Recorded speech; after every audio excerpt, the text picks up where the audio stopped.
Hello, and welcome to Poems You Need, where two poets who believe in the transformative power of language share the poems that sustain and inspire us. Hi, I'm Kelli Russell Agodon, And I'm Melissa Studdard. and today we're reading poems by Stephanie Burt. And I'm going to start, and the poem I chose, and the reason I chose it is because it's a very tender poem, but given the topic of the poem, that might surprise you. The poem is called Prayer for Werewolves. Someone will probably love you for who you are. If not, you'll still find friends who, given time or given warning, will probably gather around you, hold your hands, and wrap you in soft coats and blankets till the violence inside your body ends. Someone will probably love you for who you are, not just who you labor to be. Maybe you're lost in your skin today. Maybe you're burning and wish you could tear it all off. Please don't. You are variously a marvel, an athlete, a wilderness, source of warmth, and a way to learn from fear. When you have claws, your claws are yours. Your ears bristle and are yours. Your irises are citrine, pure and yours. They let you see through smog and pine thickets and into the future, where you need no chains to feel secure. And someone will probably love you for who you are.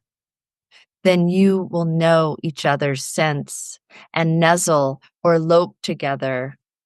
But for now, you have friends who are not going anywhere. Please stay here. Powerful. Oh, so powerful. This line, someone will probably love you for who you are, not just for who you labor to be.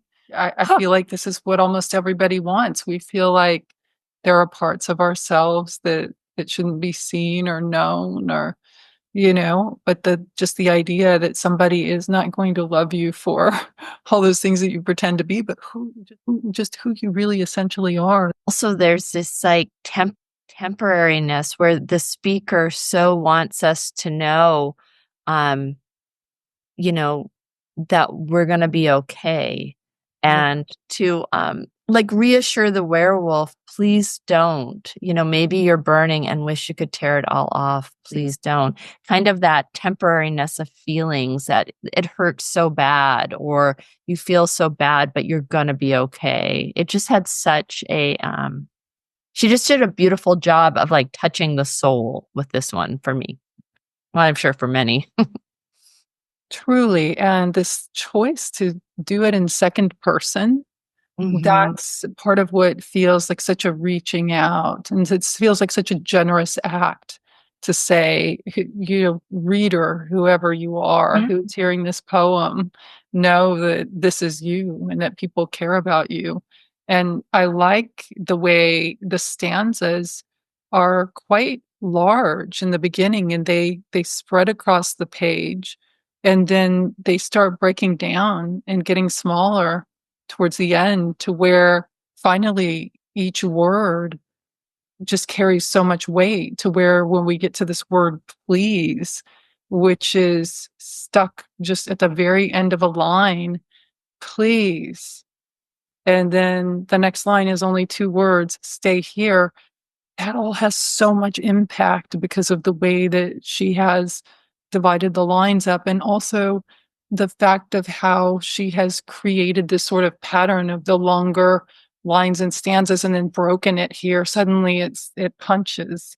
And you could hear the music, like when I was reading it, I just kept hearing the sounds.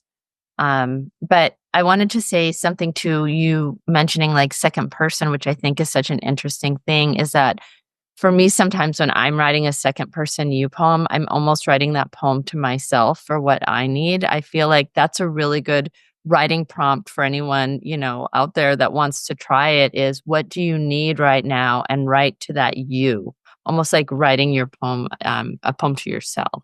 I think that's great, and I love it that you bring the prompts, Kelly. Yeah, I know. I'm always thinking. But I'm glad you brought up the music because that really leads into the poem that I want to read, which is called At the Parkway Deli.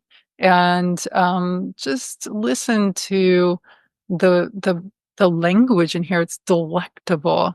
And yeah, I'm just gonna read it. You'll hear. At the Parkway Deli. Oh, and I want to say before I started, it's from this book We Are Mermaids, which is really wonderful. So And the best title. her I too. I Yeah. love that title. Okay, so at the Parkway Deli,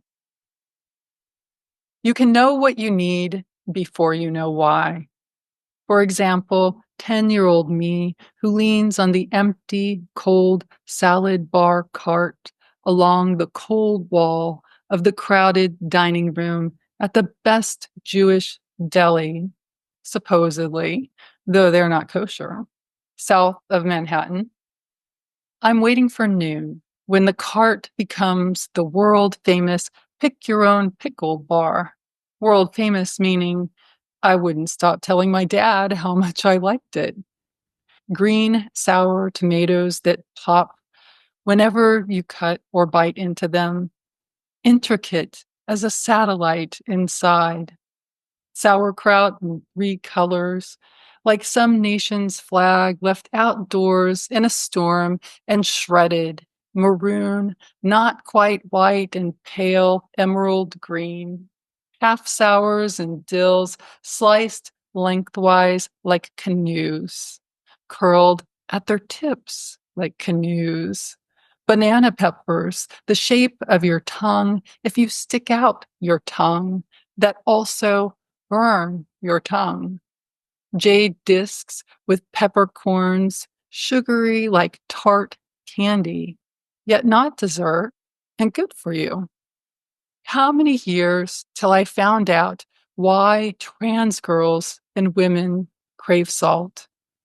Coming out makes your blood pressure go down. So do spironolactone and other similar shots and pills with jawbreaker names. I wanted to change me. I would tell no one. I would stand outside until I was 41, waiting to be let in. You can know what you need before you know why. Shredded cabbage and mini cukes and sodium ions in water and vine ripe tomatoes preserved in mustard seeds, coriander, allspice, and vinegar, for no one knows how long. You did a beautiful reading of this. This poem just slays me. And it was featured, which I love, in Food and Wine, which is a magazine like you see in the grocery store. So I love that poetry got out there, and that this poem, which begins with food, then leads to self and transformation. And um, the line where it just the volta is, I wanted to change me. I would tell no one. I would stand outside until I was 41. And then, like, the sounds, the emotion. Yeah. That you see this child back in the store. And then, the I now, which just knows so much more. The speaker really like looking back and seeing and understanding. And I think that's what I think writing kind of about childhood or memory or something can get really, it can go in wrong directions because we can kind of be sentimental about things and and this poem gives us such a good look. And two things was, her syntax is so interesting to me. Like the opening line, you can know what you need before you know why. And and the way she says things, she said it in my poem too. Um, it just reminds me how sometimes we write our syntax and our sentences in a certain way, and just how much surprise can be brought to it. Yeah, just by mixing up the syntax. Yeah. Yeah. Yeah, I mean, it's completely not understand. I mean, we know what she's saying, but she says it in a way that most people don't. But it brings up the way she says it brings more music and rhythm into the poem, and I love the choices she makes throughout this whole poem.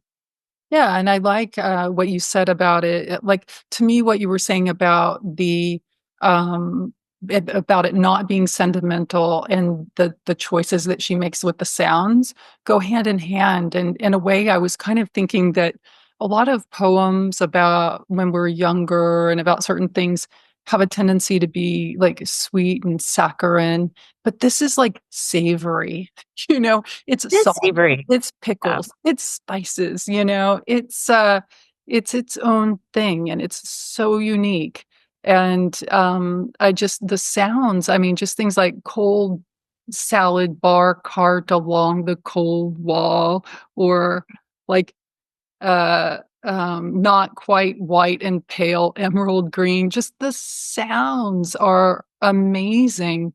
And then, the poem itself, like, I love what you said about transformation, and there are so many layers and layers and layers of meaning in this. I mean, if we talked about it for an hour, we wouldn't get to all of it. Don't worry, anybody. We're not gonna talk about it for an hour. But, the just everything from the imagery to just thinking about, like, this whole, like, briny environment, which also, mermaids, briny, salty, Mhm. it's kind of a weird relation, Yeah. but just the idea of, like, what it means to be pickled and preserved and transformed, because the pickle, like, it starts out as a cucumber and ends up as a pickle, and there's that great question, or that saying at the ending, "No one knows for how long." It's like, what h how long does it take? What does it take? What has to go into making you who you're supposed to be, you know? Uh, And I think is a fundamental thing in this poem that's just fascinating and so just beautifully presented. it's re- I mean, it's a profound poem It that, you is. know, comes out as like, oh, we're gonna, visit a deli. Um, and What? um, I just happened to watch Elf the other night, and they always talk about, like, the best coffee in New York and that, and it had this line, "The best Jewish deli, supposedly, though they're not kosher, south of Manhattan." And it made me giggle because I thought, "Is this like a New York thing? Is everything like the best raised pizza or" That's so funny. Yeah. Well, yeah, no, I totally agree, and even, like, I go back to this line about, green sour tomatoes that pop whenever you cut or bite into them, intricate as satellites inside.